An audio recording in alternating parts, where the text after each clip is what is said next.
नमस्कार दोस्तों, स्वागत है आपका स्टडी फॉर सिविल सर्विसेज में। फ्री वीडियो के लिए चैनल को तुरंत सब्सक्राइब कर लीजिए और नोटिफिकेशन को जरूर ऑन कर लेना। हमारा फ्री वाला टेलीग्राम ये वाला ग्रुप जरूर से जरूर ज्वाइन कर लीजिएगा। टेस्ट को ध्यान से अटेम्प्ट करिए और बताइए कितना स्कोर आपने किया है, कितने सही किए हैं टोटल क्वेश्चन में से। सभी लोग अपना अपना स्कोर जरूर कमेंट करिए। बीपीएससी के लिए हमारा ये लेटेस्ट वाला ग्रुप आप ज्वाइन कर सकते हैं। फुल पेड को भी 8 नवंबर को स्टार्ट किया है, प्लस टेस्ट सीरीज वाला भी स्टार्ट किया है। टेस्ट सीरीज में आपको 22 टेस्ट सीरीज मिल जाएंगे, 12 टॉपिक वाइज 10 फुल लेंथ मिलेंगे, प्लस बीपीएससी के प्रीवियस ईयर क्वेश्चन मिल जाएंगे, 6000 स्टैंडर्ड बुक्स के क्वेश्चन मिल जाएंगे। पूरे क्वेश्चन बैंक है, बिल्कुल अप टू डेट, बिल्कुल आपको प्रैक्टिस करने के लिए। टोटल करंट अफेयर भी टेस्ट सीरीज वाले ग्रुप में मिल जाएगा, बिहार का करंट अफेयर भी मिलेगा, बिहार इकोनॉमिक सर्वे मिलेगा, बिहार जीके मिलेगा, यूट्यूब की day wise test series, plus जो यूट्यूब के टॉप 50 एमसीक्यू टेस्ट सीरीज है वो भी इसी में मिल सकती है। ज्यादा जानकारी के लिए इन दोनों नंबर पर कॉल कर सकते हैं। और स्वागत है आपका स्टडी फॉर सिविल सर्विसेज में, जिसमें आज हम डिस्कस करने जा रहे हैं बीपीएससी का टेस्ट 8 जो कि बायलिंगुअल होगा। और आगे बढ़ने से पहले मैं आपको बता दूं कि स्टडी फॉर सिविल सर्विसेज के कई फ्री और पेड कोर्सेज टेलीग्राम और यूट्यूब पर मौजूद हैं, जिन्हें आप इस लिंक के थ्रू और इन दो नंबर्स पे कॉल करके ज्वाइन कर सकते हैं। तो चलिए शुरू करते हैं अपना आज का वीडियो। और हमारा पहला क्वेश्चन है कि निम्नलिखित में से कौन सा जानवर हड़प्पा काल की सील में पाया गया है। तो देखिए, हाथी, बाघ, गैंडा या भैंसा। तो हमें पता है कि पशुपति महादेव की एक सील मिली है जिनको लॉर्ड ऑफ एनिमल भी कहा गया है। और उनमें लेफ्ट साइड में यानी कि बाईं तरफ कौन बैठे हुए हैं? गैंडा और भैंसा के चित्र हैं। वहीं राइट साइड में एलिफेंट और टाइगर का चित्र है, हाथी और बाघ का। पैरों पे कौन है? 2 डियर। तो इस हिसाब से इस क्वेश्चन का आंसर हो जाएगा ई, ऑल ऑफ द अबव। निम्नलिखित को मिलाएं। ऋग्वेद, कौशिकी। हमें पता है कि ऋग्वेद के ब्राह्मण कौन से हैं? ऐतरेय और कौशिकी। उसके अलावा यजुर्वेद में शतपथ ब्राह्मण जो कि ओल्डेस्ट और लार्जेस्ट है। और सामवेद पंचविश सही है। और अथर्ववेद गोपथ ये भी एकदम सही है। तो आंसर हो जाएगा इसका A B C D. Ashok के नाम का स्पष्ट उल्लेख कहाँ के अभिलेख से प्राप्त हुआ है? मस्की से, गुर्जरा से, नेट्टूर से या उदयगोलम से? तो देखिए, अशोक के नाम का स्पष्ट उल्लेख है जो वो इन चारों जगहों से प्राप्त हुआ है। ठीक है, तो आंसर हो जाएगा ई, ऑल ऑफ द अबव। निम्नलिखित को मिलाएं। तज़व्वुफ, सूफीवाद, शमा, म्यूजिकल रिसाइटल, संगीतमय पाठ, फना, आत्म विनाश, सेल्फ एनहिलिशन, और जियारत, तीर्थ यात्रा यानी कि पिलग्रिमेज। इसको तीर्थ यात्रा या धार्मिक यात्रा कुछ भी कह सकते हैं ना। तो तज़व्वुफ, सूफीवाद सही है, समा, संगीतमय पाठ सही है, फना, आत्मविनाश भी सही है, जियारत, तीर्थ यात्रा या धार्मिक यात्रा भी सही है। तो answer A B C D. निम्नलिखित में से कौन सा स्मारक अकबर द्वारा निर्मित नहीं है? फतेहपुर सीकरी अकबर ने बनवाया है, लाहौर का किला अकबर ने बनवाया है, इलाहाबाद का किला अकबर ने बनवाया है, आगरा का किला भी अकबर ने बनवाया है। तो जब ये चारों ही सही है, पूछा है नहीं सही है, तो आंसर लगेगा नन ऑफ द अबव, ई। हुमायूं काल के चित्रकार निम्नलिखित में से कौन है? तो देखिए, मीर सैयद अली, अब्दुल समद, दसवंत और बसावन, ये 4 हैं, है ना। तो जो मीर सैयद अली और अब्दुल समद है, ये दोनों तो हो गए आपके हुमायूं काल के, ठीक है। और दसवंत बसावन है जो, वो कहाँ के हैं? अकबर काल के। अब्दुल हसन, उस्ताद मंसूर और एक और बिशन दास, है ना। ये 3 है जो ये आपकी जहांगीर के टाइम के हैं, और जहांगीर खुद भी एक पेंटर हुआ करते थे, ठीक है। तो ये क्वेश्चन का आंसर हो जाएगा 1 और 2 दोनों सही हैं, तो आंसर इज ई। शिवाजी प्रशासन के दौरान सबसे निचली इकाई गांव थी, जिसकी अध्यक्षता कौन करता था? हमें पता है कि शिवाजी के टाइम पे अष्टप्रधान थे, है ना, जो मिनिस्ट्रियल हेड हुआ करते थे, 8 हुआ करते थे वो। तो यहाँ पर गांव के बारे में पूछ रहा है कि गांव का हेडमैन कौन था? पटेल, वकियानविस, दाबिर या मजूमदार? तो गांव का अध्यक्ष होता था पटेल, आंसर इज ए। और ये वकियानविस कौन है? ये आपके होम मिनिस्टर। और दाबिर या सुमंत जिनको कहते थे, वो हैं आपके फॉरेन मिनिस्टर। और मजूमदार ये हैं आपके रेवेन्यू या फाइनेंस मिनिस्टर। तो आंसर है A, Patel. Match the following: mercantile phase, industrial phase, financial phase. तो ये तीनों क्या है? ये जो कॉलोनियल पीरियड था, उसमें जब इकोनॉमिक एक्सप्लॉयटेशन के बारे में पढ़ते हैं ब्रिटिशर्स के, तो इन तीनों फेज का नाम आता है व्यापारिक चरण, औद्योगिक चरण और वित्तीय चरण। तो देखिए, जो व्यापारिक चरण मर्केंटाइल फेज है, ये 1757 से 1813 तक था। और इसमें क्या हुआ कि इसमें ईस्ट इंडिया कंपनी ने अपनी पॉलिटिकल पावर का यूज किया और भारत के जो ट्रेड है उसको क्या किया, उन्होंने मोनोपोलाइज कर लिया था, ठीक है। और जो पैसा रेवेन्यू जनरेट होता था बंगाल से वो सीधा इंग्लैंड जाता था। और इस वाले फेज में जो औद्योगिक चरण था, इंडस्ट्रियल फेज था, उसमें क्या हुआ कि भारत को एक्सप्लॉइट किया गया और 1813 में जो एक्ट बना उस एक्ट में वन वे ट्रेड को अलाउ कर दिया गया था, जिससे क्या हुआ कि भारत का मार्केट जो था वो सस्ते और मशीन से बने हुए सामान से पूरा फ्लड हो गया। और इसमें भारतीयों को मजबूर किया गया कि रॉ मटेरियल को एक्सपोर्ट करें और जो फिनिश्ड गुड है ना, उसको इंपोर्ट करें। वहीं अगर हम थर्ड फेज की बात करते हैं तो इसमें क्या हुआ कि इसमें भारत को मैन्युफैक्चरर का एक मार्केट बना दिया गया और जो रॉ मटेरियल था उसके लिए एक सप्लायर बन गया, ठीक है। तो ये तीनों ही अपने आप में सही है। 1860 के बाद वित्तीय चरण शुरू हो गया था। तो इस क्वेश्चन का आंसर हो जाएगा सी, ए, बी, सी में से कौन से आदिवासी नेता सही ढंग से मेल खाते हैं। यहाँ पर ये कुछ ट्राइबल रिवोल्ट्स हैं और इनके हेड कौन है ये आपको बताने हैं, ठीक है। तो देखिए अहोम है जो, वो गोमदर कुंवर, इसके हेड से अहोम आंदोलन जो रिवोल्ट हुआ और ये कब हुआ था 1828 में, ठीक है। और तीरथ सिंह है जो, वो खासी रिवोल्ट से रिलेटेड है और ये हुआ था 1829 में।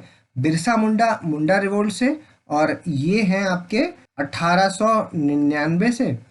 और आपका भील आंदोलन जो हुआ, भील रिवोल्ट, वो सेवाराम जुड़े हुए हैं उससे और 1817 की बात है। तो ये सभी सही ढंग से मेल खा रहे हैं, तो आंसर हो जाएगा ई। तीसरी जो गोलमेज सम्मेलन था उसके समय निम्नलिखित में से कौन वाइस रॉय थे। विच of the following was the vice Roy at the time of third round table conference. Lord Linlithgow, Lord Wavell, Lord Willingdon या Lord Irwin.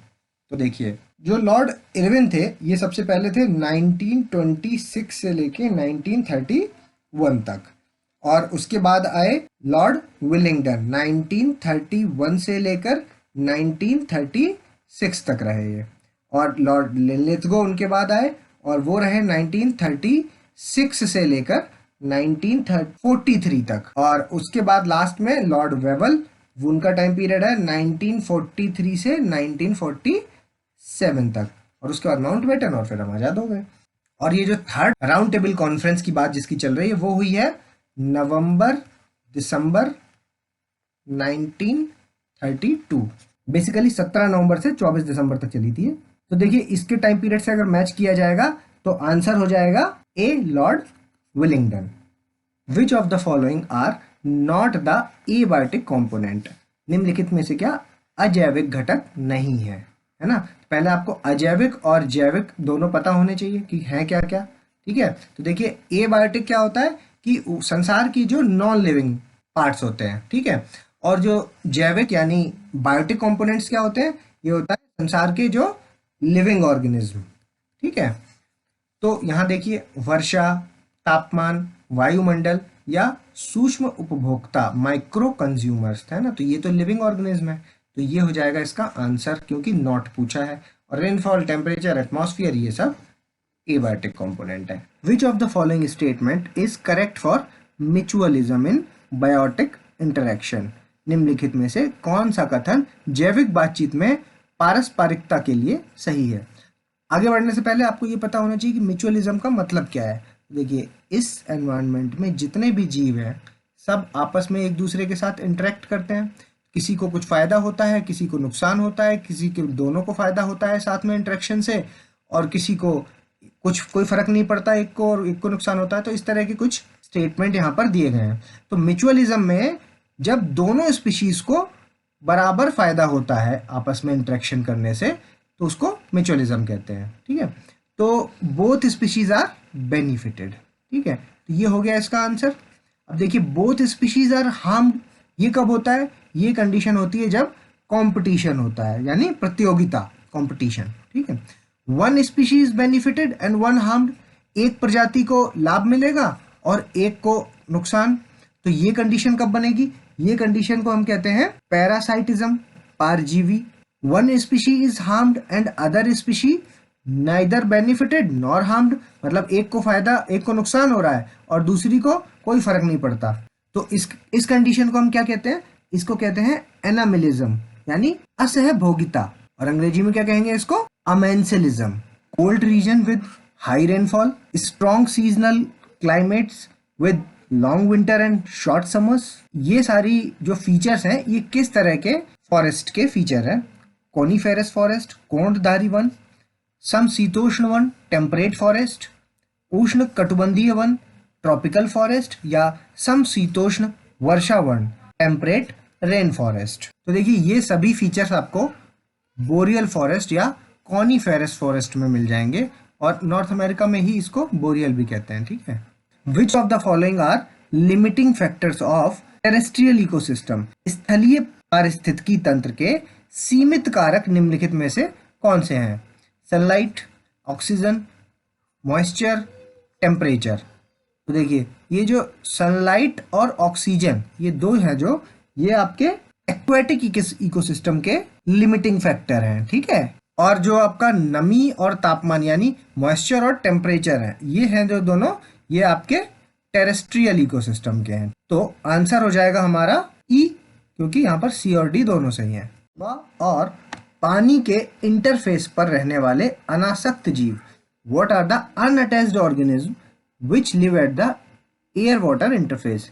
Benthos, nekton, planktons या न्यूस्टन। तो देखिए जो इंटरफेस वाले हैं इनको हम कहते हैं न्यूस्टन। तो आंसर हुआ D. Which of the following Ramsar site belong to Jammu and Kashmir?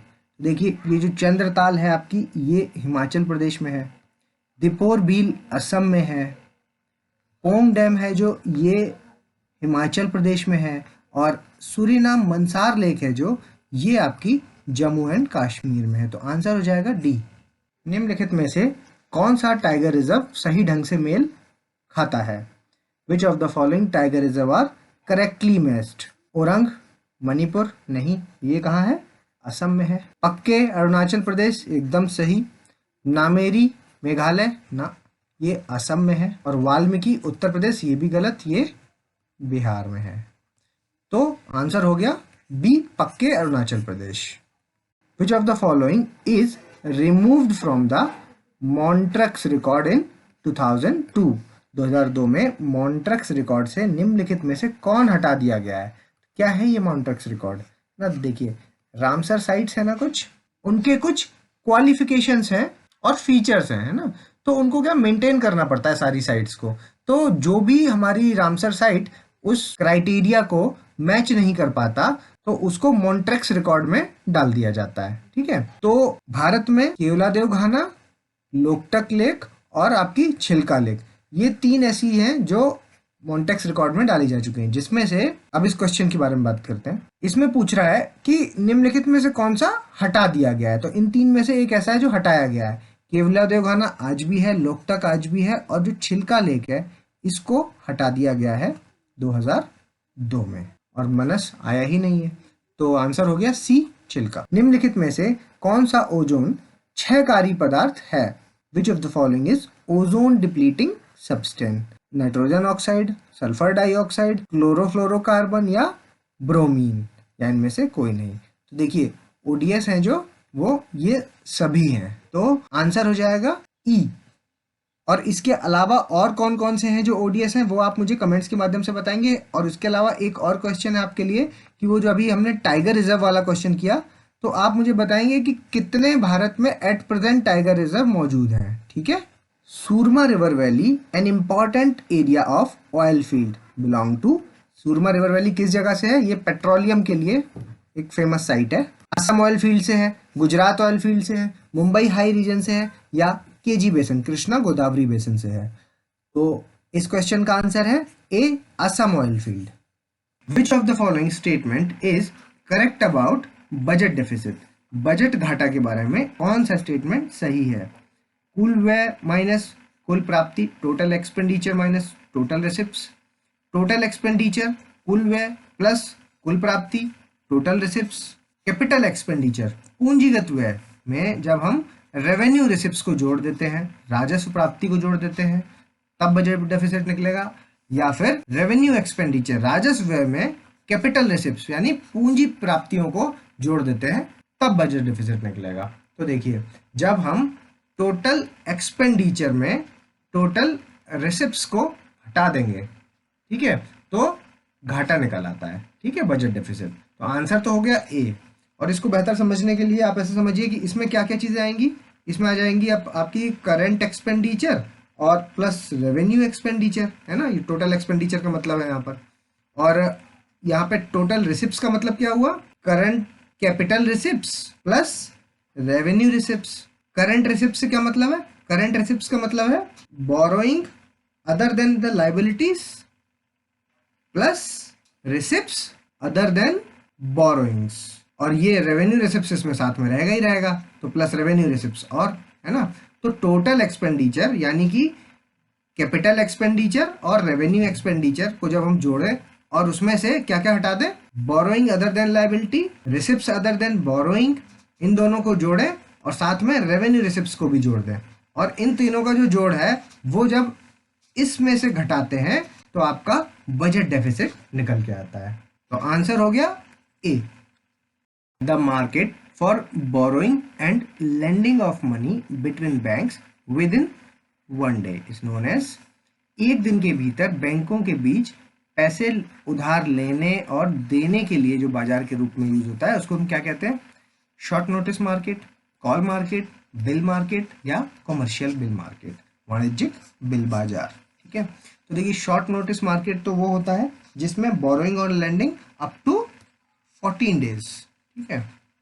और आपका जो बिल मार्केट है इसमें यूजुअली 90 दिन तक। और आपका इसी बिल मार्केट के दो टाइप्स होते हैं, ठीक है। कौन कौन से दो होते हैं, एक तो होता है आपका कॉमर्शियल बिल मार्केट, है ना, ये जो यहाँ पर लिखा हुआ है, और दूसरा जो होता है वो होता है ट्रेजरी बिल, है ना, टी बिल्स भी बोलते हैं जिसको।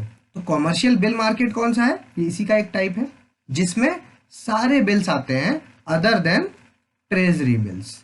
और ट्रेजरी बिल्स कौन से होते हैं, ये वो सिक्योरिटीज हैं जो कि गवर्नमेंट की ट्रेजरी इश्यू करती है। तो इस क्वेश्चन का आंसर हो जाएगा कॉल मार्केट, ठीक है, वन डे वाला। Which of the following are the solution for inflation, मुद्रास्फीति के लिए निम्नलिखित में से कौन सा समाधान है। Increase the supply of goods, decrease the supply of money, increased money supply या डिक्रीज्ड सप्लाई ऑफ गुड्स।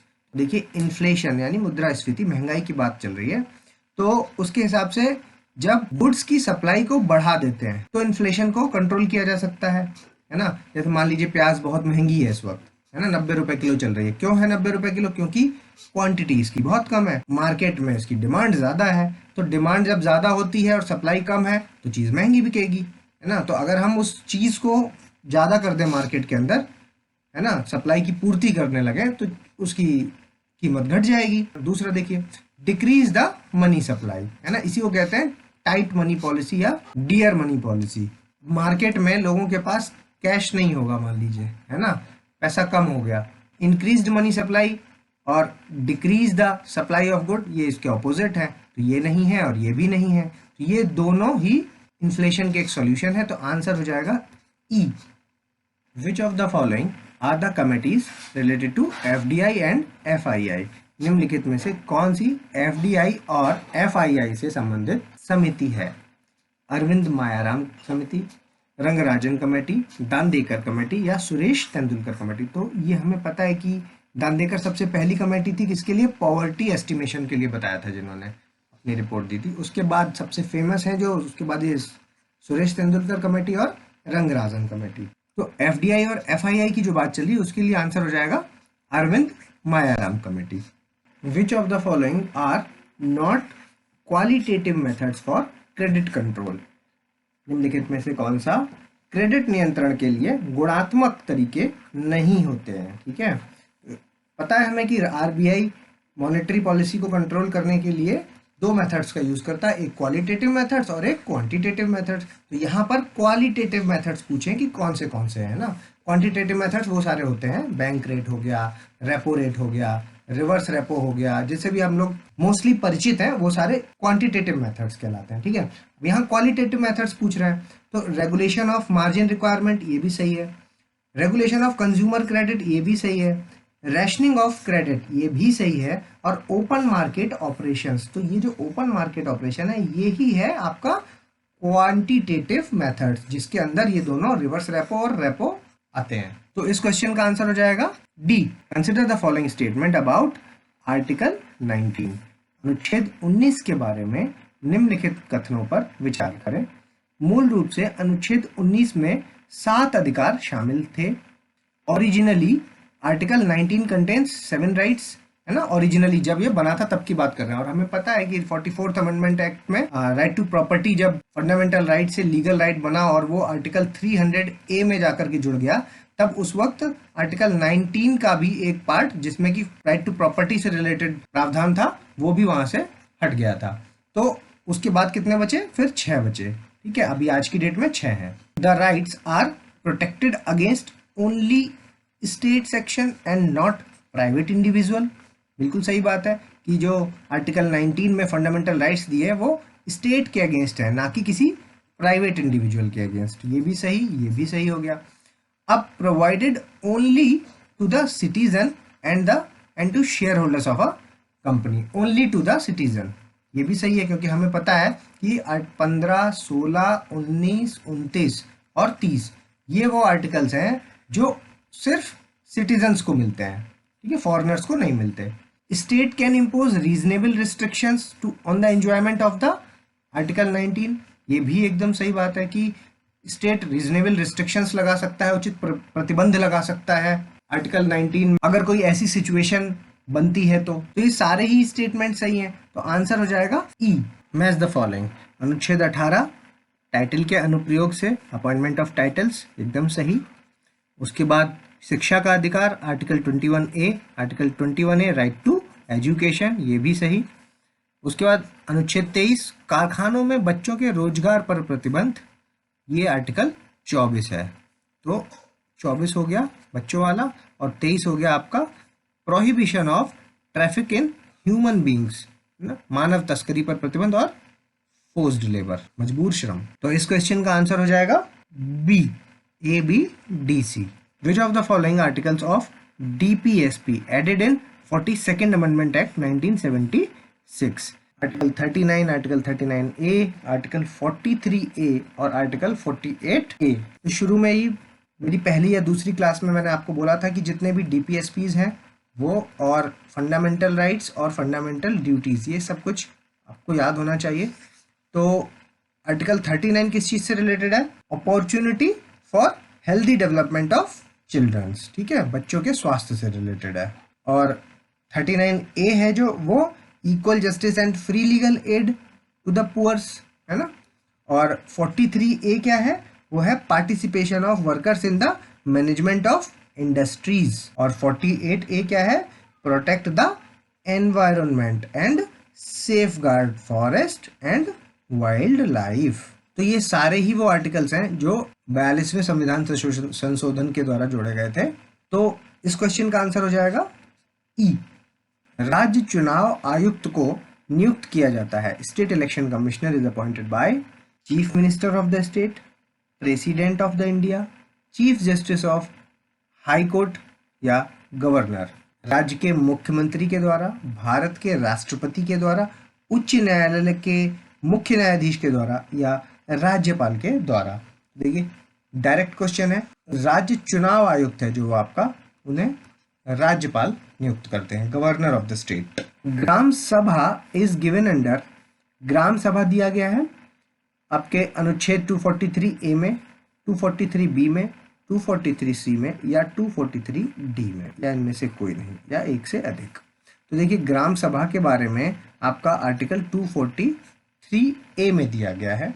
वहीं 243 में कॉन्स्टिट्यूशन ऑफ पंचायत के बारे में दिया गया है। 243C में कंपोजिशन ऑफ पंचायत के बारे में दिया गया है। और 243D में दिया गया है रिजर्वेशन ऑफ सीट्स के बारे में। तो आंसर हो गया A. Which of the following used in hospitals to purify closed air? ठीक है, एक दुर्गंध आती है ना हॉस्पिटल में, जो उसको साफ करने के लिए सोडियम परऑक्साइड का यूज होता है, जिंक ऑक्साइड का यूज होता है, बेरियम सल्फेट का यूज होता है, बेरियम हाइड्रोक्साइड का यूज होता है, इनमें से कोई नहीं। इसका आंसर है A, sodium peroxide. Fuse wire is made of, fuse तार है जो वो किससे बने होते हैं? सोने से, चांदी से, शीशा से या टिन से या तांबा से। देखिए जो फ्यूज वायर है वो आपका बना होता है lead and tin. Excess of iron in the body, लोहे की जब शरीर में अधिकता हो जाती है तो उससे क्या हो जाता है? खून की कमी हो जाएगी, जिसे हम एनीमिया बोलते हैं, या सिलिकोसिस हो जाता है, या सिड्रोसिस हो जाता है, या कैंसर हो जाता है। तो देखिए आपका जो सिलिकोसिस है ये तो एक लंग डिसीज है, और आपकी जो सिड्रोसिस है वो होती है खून की अधिकता से। कैंसर हम सब जानते ही हैं, खून की कमी से आपका एनीमिया हो जाता है, ठीक है, एनीमिया। तो आंसर हो गया C, siderosis. Which of the following is scientific name of rice, चावल का वैज्ञानिक नाम निम्नलिखित में से कौन सा है? ऑसिमम सैंक्टम, लाइकोपर्सिकन, एस्कुलेंटम, सोलोनम टुबरसम या ओराइजा सटाइवा। तो देखिए राइस का, चावल का जो साइंटिफिक नेम है वो है ओराइजा सटाइवा, आंसर हो गया डी। और ओस्मियम सैंक्टम है जो, ये आपका तुलसी का साइंटिफिक नेम है। लाइकोपर्सिकन, एस्कुलेंटम ये किस चीज का है? ये है टोमेटो का, टमाटर का। और सोलोनम टुबरसम ये है आपका आलू का। तो answer Oryza sativa. Coca is obtained, Coca प्राप्त होता है, मतलब प्लांट के किस भाग से कोका प्राप्त होता है? श्रब से, लीफ से, ट्री से या हर्ब से। तो कोका आपका श्रब से प्राप्त। ओरिजिन ऑफ मक्का, मक्का मूलतः अमेरिका का है, भारत का है, साउथ अफ्रीका का है या ऑस्ट्रेलिया का है। तो देखिए मक्का है जो वो मूलतः अमेरिका का है, answer A. Which of the following disease is related to aloo? देखिए ब्लैक आर्म ऑफ कॉटन, ठीक है, रुई में लगने वाली है। टुंडू डिसीज ऑफ व्हीट, गेहूं में लगने वाला है। बैक्टीरियल बेल्ट ऑफ राइस, ये चावल में लगने वाला है। और बेल्ट ऑफ पोटैटो, ये आलू वाला है। आंसर हो गया ए। निम्न में से कौन गर्म रक्त वाले हैं? Which of the following are warm blooded? Fishes, मछलियों का वर्ग, एम्फीबिया, रेप्टाइल्स, सरीसृप या मैमल्स, स्तनधारी। तो देखिए ये जो तीनों हैं ये तो आपके कोल्ड ब्लडेड हैं, ठीक है, और आपका जो मैमल्स हैं वो वार्म ब्लडेड है। तो आंसर हो गया D. Largest muscle of human body क्या है? Gluteus Maximus, stapedius, jaw muscle या एलिमेंट्री कैनाल। आहार नली, जबड़े की मांसपेशी, स्टेपिडियस या ग्लूटस मैक्सिमस। ये कौन सी होती है? ये हिप जॉइंट होता है, हिप जॉइंट वाली मसल। तो आंसर हो जाएगा ग्लूटस मैक्सिमस। सबसे छोटी अगर पूछता तो आंसर हो जाता स्टेपिडियस, ठीक है। द फॉर्मेशन ऑफ WBC, श्वेत रक्त कणिकाएं, ये कहाँ पे बनती हैं? बोन मैरो में बनती हैं, लिवर में बनती हैं, स्प्लीन में बनती हैं या लिम्फ नोड में बनती हैं। तो देखिए WBC है जो वो तीनों में बनता है, बोन मैरो में, लिवर में और स्प्लीन में। तो आंसर हो जाएगा E. Which of the following biosphere reserves are included in UNESCO man and biosphere? Panna biosphere reserve, Fuvahmulah biosphere reserve, Addu atoll biosphere reserve या वाल्मीकि नेशनल पार्क। तो अभी रिसेंटली ऐसा हुआ है कि हमारे इंडिया से पन्ना और मालदीव से फवामुल्ला और अड्डू अटोल, ये दोनों इंक्लूड हुए हैं MAB प्रोग्राम में यूनेस्को के। तो आंसर हो जाएगा ई। और आपको कमेंट्स के माध्यम से बताना है कि टोटल MAB में अब 10 हैं, 11 हैं, 12 हैं या 13 हैं। Which of the following has launched the micro ATM, है ना, किस स्टेट ने माइक्रो ATM लॉन्च किया है? मेघालय ने, मिजोरम ने, अरुणाचल प्रदेश ने या असम ने। तो देखिए माइक्रो ATM है जो वो अभी मेघालय ने लॉन्च किया है। प्रोजेक्ट 28 के तहत कितनी एंटी सबमरीन हैं? How many anti submarines are there under project 28? देखिए प्रोजेक्ट 28 के अंदर 4 एंटी सबमरीन्स हैं, ठीक है, जिसमें से चौथी नंबर की रिसेंटली नेवी को सौंप दी गई है और जिसका नाम है INS कावारत्ती। और बची हुई 3 कौन सी हैं? पहली है INS अमोर्ता, दूसरी आपकी INS कैडमट और तीसरी हो गई INS किल्टान और चौथी आपकी कावारत्ती। कोवीरैप ये क्या है? ये एक मशीन है जो कि कोविड टेस्टिंग के लिए बनाई गई है। और किसने बनाई ये machine? IIT Kharagpur, IIT Madras, IIT Chennai या आईआईटी दिल्ली ने, या इनमें से कोई नहीं। तो देखिए ये बनाई है आईआईटी खड़गपुर ने। Answer is Kangali festival. Kangali उत्सव किससे संबंधित है? उत्तराखंड से, हिमाचल प्रदेश से, जम्मू कश्मीर से या सिक्किम से? तो ये जो आपका कंगाली उत्सव है ये उत्तराखंड से संबंधित है। Answer is a. उत्तराखंड की कौन सी ट्राइब है? रंग ट्राइब, RUNG, रंग ट्राइब है जो, वो इस फेस्टिवल को सेलिब्रेट करते हैं। बेसिकली ये कहाँ पाई जाती है? पिथौरागढ़ में, उत्तराखंड के Pithoragarh. Which of the following countries are not included in the horn of Africa? East Africa में जो आप देखेंगे तो इस तरह का एक स्ट्रक्चर, हॉर्न टाइप का, सीइंग टाइप का एक स्ट्रक्चर दिखता है, जिसमें इरिट्रिया, जिबूती, इथोपिया और सोमालिया सारे ही कंट्रीज इंक्लूडेड है। ठीक है, तो आंसर हो गया हमारा ई। अब आपकी जिम्मेदारी है कि एक तो इसे मैप में देखें, है ना, और दूसरा इसकी शॉर्ट फॉर्म अगर देखना चाहें तो SEED, seed, Somalia, Eritrea, Ethiopia और जिबूती। तो आंसर हो जाएगा ई, क्योंकि पूछा था नॉट और हैं सारे इसमें इंक्लूड। कोलायत वाटरफॉल है, जो कोलायत जलप्रपात है जो, वो बिहार में किस डिस्ट्रिक्ट में है? बक्सर में, नवादा में, पटना में या जमुई में? देखिए कोलायत है जो, वो आपका नवादा में है। मसूर है जो, वो बिहार में मैक्सिमम प्रोडक्शन किस डिस्ट्रिक्ट में होता है उसका? कटिहार में, पूर्णिया में, पटना में या शादाबाद में? तो देखिए मसूर का सबसे ज़्यादा प्रोडक्शन पटना में होता है। Which of the following schemes are discussed in budget of Bihar 2019-20? 2019-20 में बिहार सरकार के बजट में निम्नलिखित में से कौन सी चर्चा की गई थी? साइकिल योजना के बारे में चर्चा हुई थी, 11 नए मेडिकल कॉलेज बनाने के बारे में चर्चा हुई थी, काफ़ी बड़ा आवंटन दिया गया है PMCH को, ठीक है। उसके अलावा हर घर बिजली, इलेक्ट्रिसिटी टू एवरी हाउस, हर घर के लिए सड़क, रोड फॉर एवरी हाउस, ये चारों ही योजनाओं के बारे में बजट में डिस्कस हुआ था और घोषणा की गई थी। तो आंसर हो गया E. How many times the budget of 2019-20 is more than the budget of 2004-05? ठीक है, 4-5 की तुलना में अगर देखा जाए तो इस बार का जो बजट था वो कितने गुना था? 5 गुना, 8 गुना, 9 गुना या 10 गुना? तो ये था 9 गुना। Answer C. अब ये वो स्लाइड है जिसको आप पॉज कीजिए और अपने आंसर्स को टैली कीजिए और अपना स्कोर हमें कमेंट्स के माध्यम से बताइए। और अगर अभी तक आपने हमारे चैनल को सब्सक्राइब नहीं किया तो इसको सब्सक्राइब कीजिए, बेल आइकन की बटन दबाइए। जल्दी मिलेंगे अगले टॉप 50 क्वेश्चंस के साथ, तब तक के लिए धन्यवाद।